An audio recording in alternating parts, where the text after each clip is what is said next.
Hello，大家好，我係阿挺，我係 Wing，歡迎晒灣區朋友仔嘅 channel。OK， 阿挺今期咧帶大家睇一個喺彩虹片區一個新嘅屋苑啦。同樣咧係可以望到河景，望到我哋中山步行街去視野比較開揚嘅一個屋苑啦。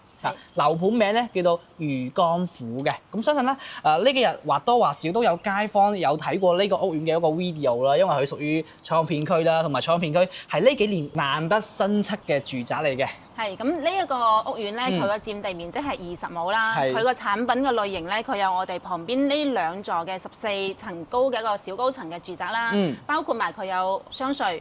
寫字樓呢3個產品嘅。咁我哋呢個住宅嘅話咧，佢嘅面積段咧，佢有2個面積段嘅。佢而家在售緊嘅係97方嘅3房，同埋115方嘅一個3房嚟嘅，3房2衛。咁佢嘅一個實用率嘅話咧係比較高嘅喎，係同片區嚟講比較高喎，冇錯，去到100%嘅一個實用率㗎啦。係啊，係啊，所以我哋今期咧就藉住呢條片咧，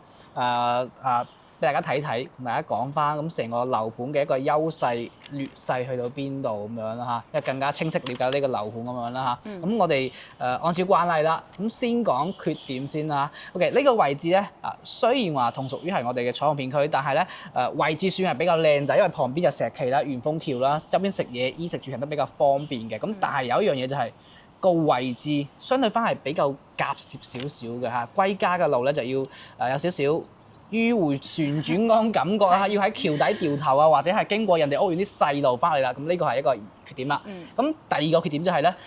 呢個樓盤係比較細嘅，比較細，因為就大家可以睇到嘅，我哋而家喺成個小區嘅中間心呢個位置，比較細意味住咩咧？佢嘅綠化比較少啦嚇，屋苑就2棟樓啦，住宅2棟樓啦，咁就活動空間咧就相對翻會比較少，就冇話好似我哋國內啦常規屋苑咁樣有個大花園大嘅草地、大嘅泳池，呢度都係冇㗎咋，呢度都冇㗎咋，所以綠化率咧會比較低咁樣嘅。OK， 咁第三個缺點就係咧，佢嘅價錢未算係喺呢個區域係有優勢啊。講緊無批情況下啦嚇，10,600幾到最貴嘅13,000幾嚇，你話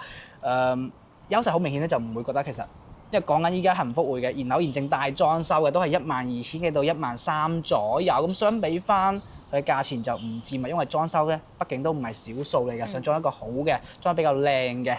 係啦。係咁。可能仲有一個缺點嘅，佢因為我哋而家坐喺呢度，有聽到有啲車流量嘅聲，所以佢係靠近旁邊嘅一條橋嚟嘅。叫彩虹大道啦，連接翻中山路嗰個位置嘅，咁咁交通都好方便，只不過就係有少少靠路咁樣咯嚇，有少少車嘅聲咁樣啦。咁講完缺點啦，我哋講翻優點啦。優點嘅話咧，啱先講嘅細則嘅係97方嘅，咁其實佢嗰個開間嘅話咧，按照翻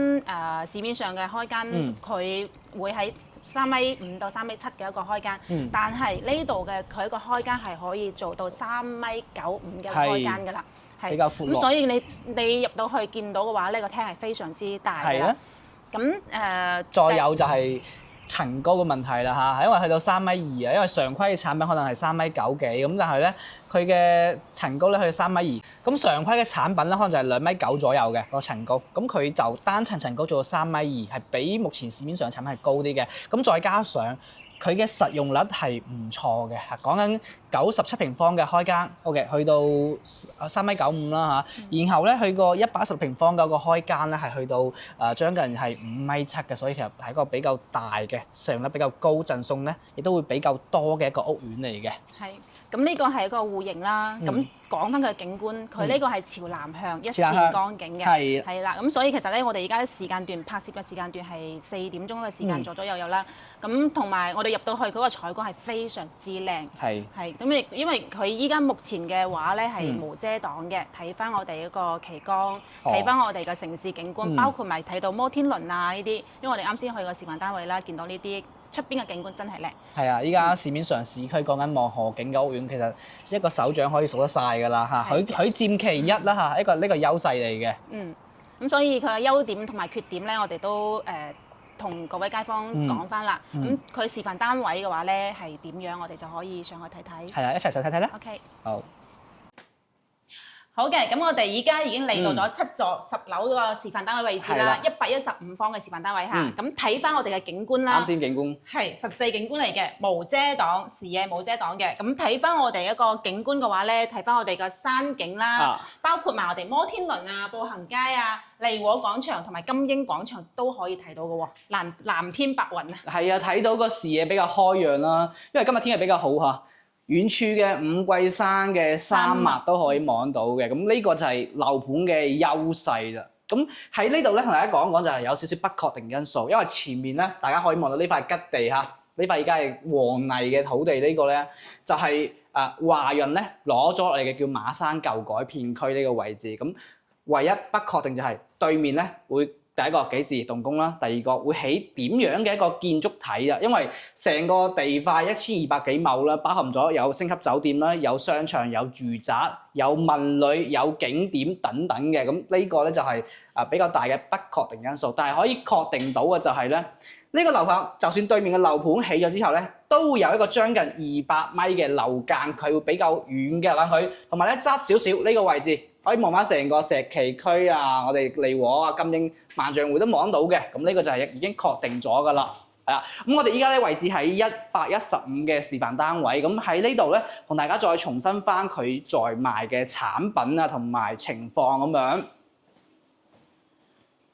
咁我哋呢一座嘅話，佢嘅一個佈局咧係2梯2房嘅，冇錯，所以佢係專梯專戶，可以見到翻我哋出 lift 口出嚟呢個位置，直接翻到屋企㗎啦。係好似4台宅咁樣，但係咧我哋見到啲同行家喺度宣傳就話佢真正嘅4台宅嚇，咁啊有少少相似，可能就同4台宅有少少又唔同咁樣啦。係咁，所以咧專梯嘅話咧就唔怕話隔離嗰一戶去擺啲嘢阻到你啦。咁所以其實都係一個好有隱私性，隱私比較好嘅嘢。冇錯。同埋6座7座咧一模一樣嘅，所以都係兩個產品97嘅3房同埋115嘅3房，佢都可以擁有專梯啦嚇。咁比如我哋呢個走火通道呢個位置，呢個防火門啦，中間係呢個走火樓梯，再過翻嚟呢個位咧就係97。佢用到嘅一個叫做我哋嘅電梯間嘅位置啊，專用到嘅，所以兩個產品係啦，一模一樣，6座7座都係2梯2房，一梯一房專火嘅設計，咁同埋咧總高係14層高嘅，我哋而家喺10樓係啦，同大家睇翻我哋嘅115先。係嘅。115嘅話入嚟，你可以見到呢個門其實咧，佢係做咗一個非常高嘅一個門口嚟嘅，所以入嚟嘅話就感覺上都係非常之舒適啦。入到嚟嘅話咧，就係一個可以見翻我哋成個廳嘅一個開間非常之大，5.7米，5.7米，所以其實好少見到115平方有5.7米嘅開間，你見到啦嚇。我哋叫呢個叫咩梳化咧？叫做大黑牛梳化啊，大黑牛梳化。然後你見到廳會好大，擺咗茶几，擺咗咩嘢？咁當然啦嚇，有少少唔同嘅就係咧，呢度係毛坯交收嘅，毛坯交收呢個位置有個趟門，需要自己封窗、自己裝修。我哋了解到呢一個職咧嚇，就平嘅話6座12000幾到，如果比較貴嘅7座嘅單邊東咧，佢擁有比較靚嘅視野，大概13000左右。其實同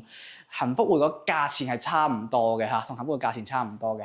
所以其實呢個開間嘅話，可以話同翻市面上83、84方嘅一個係啊，個廳係其市面上83、84方嘅產品，同樣嘅廳有咁大，好寬。另外，除咗佢闊之外，佢個層高亦都係加高嘅，3.2米嘅一個高度。係咯。係。咁所以好多行家咧，佢係宣稱為4.0嗰個產品嚟嘅。係啦。OK， 咁唔緊要。咁翻到過嚟呢個位置嚇，大家見到啦。呢個同樣嘅 size 啊，同樣嘅寬度咧，佢亦同樣做咗我哋嘅客廳啦，同埋廚房嘅一體嘅佈局。我睇翻我哋嘅 floor plan 咧，就發現到咧，其實佢相對翻會比較少承重牆。承重牆咧做咗喺外圍，所以入邊咧可以改動嘅空間會比較多嚇。我記住 mark 低啦，做筆記。呢度係咧係毛坯交收，唔係裝修膠㗎嚇。係 OK， 你好似呢個廚房咁樣做到台啦嚇，做咗呢個我哋嘅櫃體同埋台面咧。現出咗出嚟嘅，咁呢個 design 會比較 OK 啊。咁再翻後邊有生活露台嘅呢邊，生活露台嘅，同埋生活露台咧都會比較大啊。我哋話完全做個洗衫房咧冇問題嘅，洗衫冇問題嘅。旁邊咧就係我哋隔離小區啦，濱江1號嘅。咁當其時呢個都係江邊嘅一個豪宅小區嚟嘅，係啦。咁睇翻我哋嘅休息區先。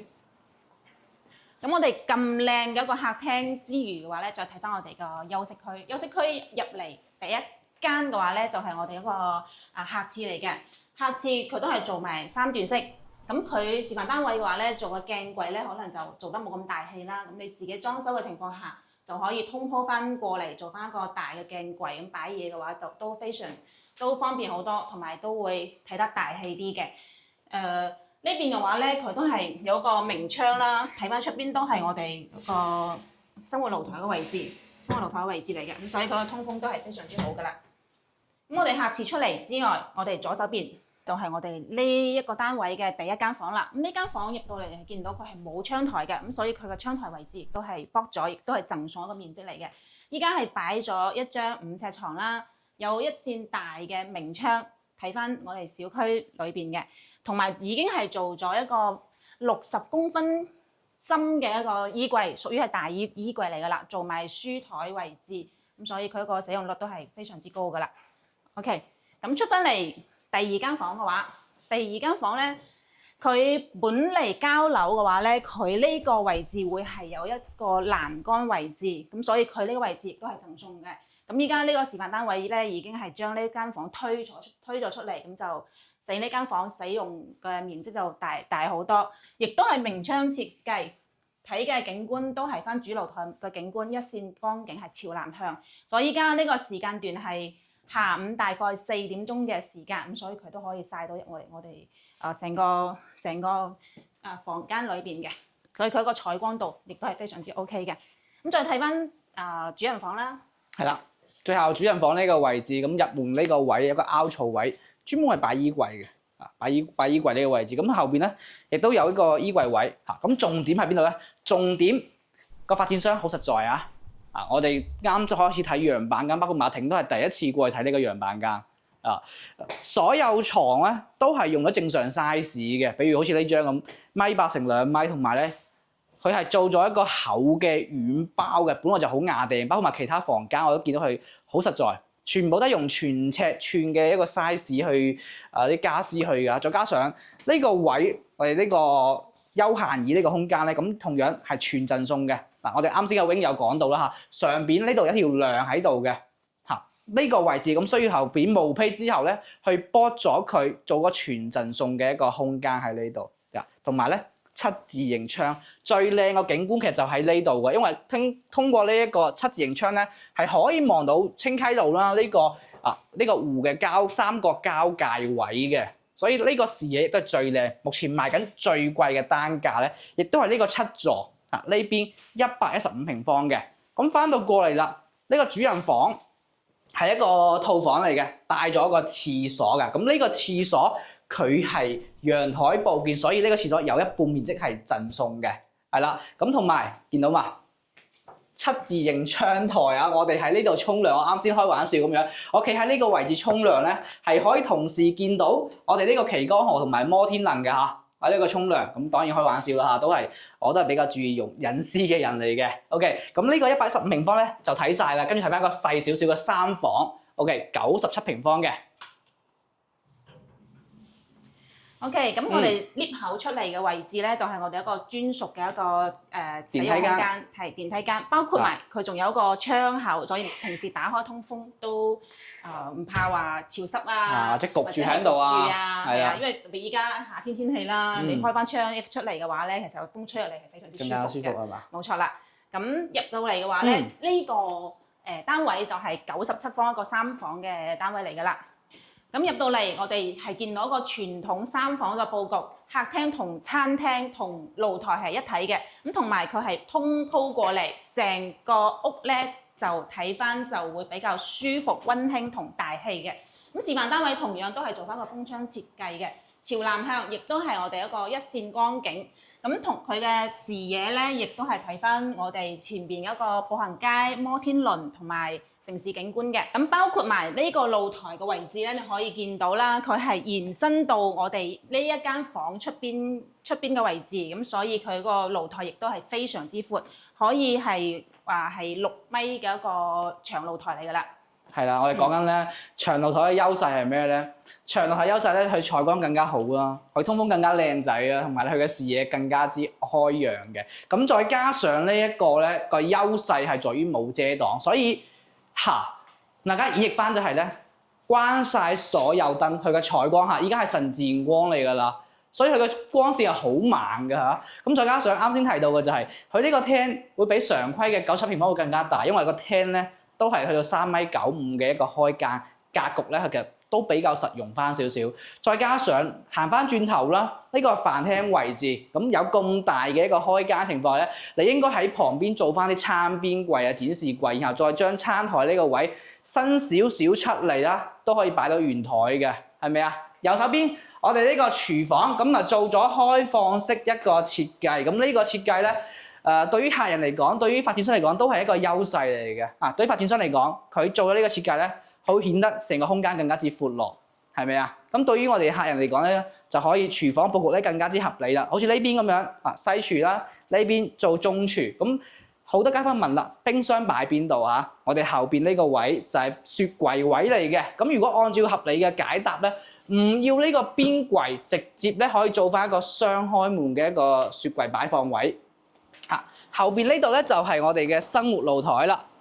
生活露台呢個位置，呢個位咧都比較闊落啦嚇，包括埋洗衣機、乾衣機都冇問題嘅。咁同樣，咁呢個位置咧，旁邊就係我哋嘅彩虹大道。如果係你買6座嗰個位，其實相對翻會比7座咧，佢嘅噪音係會大少少嘅，所以6座嘅價錢係會比7座咧會平翻啲咁樣嘅。係啦 ，OK， 睇翻我哋嘅休息區嘅位置先。OK， 休息區嘅位置，第一間房嘅話咧，呢個單位97方啦，入到嚟呢一間房，佢係擺咗張5尺床，三邊落床，包括埋擺咗2個床頭櫃。但係嘅話，如果你想呢間房大啲嘅話，你可以將呢個位置推返出去，然之後喺前面做返隔開咗嗰個主露台。咁但係嘅話咧，如果你想要呢間房仲要大啲嘅話，就可以將呢度剝咗，然之後推出嚟做咗一間更加大嘅房啦。咁呢個位置嘅話咧，當然啦，你可以砌翻一面實牆或者係做玻璃門都冇問題。咁其實咧唔使剝嘅情況下，呢間房亦都夠用噶啦，因為佢呢張床係5尺床啦，佢亦都做咗個衣櫃位置，亦都係有60公分嘅一個深度嘅衣櫃。咁所以其實你而家睇起身，成間房係夠晒用嘅，冇問題嘅。OK， 咁過嚟嘅話，再睇翻我哋嘅一個客廁，客廁都係同樣地97方嘅客廁，睇起身亦都係非常之大嘅啦，亦算係大嘅啦。咁佢亦都係啦，你自己做翻一個通鋪過嚟嘅鏡櫃啊呢。咁同樣地啦，97方嘅單位呢個客廁嘅話咧，佢個開間有1.5米嘅個開間，咁所以佢包括埋就有埋一個明窗嘅，咁佢係唔係一扇好細嘅窗嘅喎？咁佢呢扇窗係比較大嘅一個2扇窗，包括埋出邊係翻我哋一個露台位置啦。咁再睇翻，其實示範單位佢係做得並唔係話特別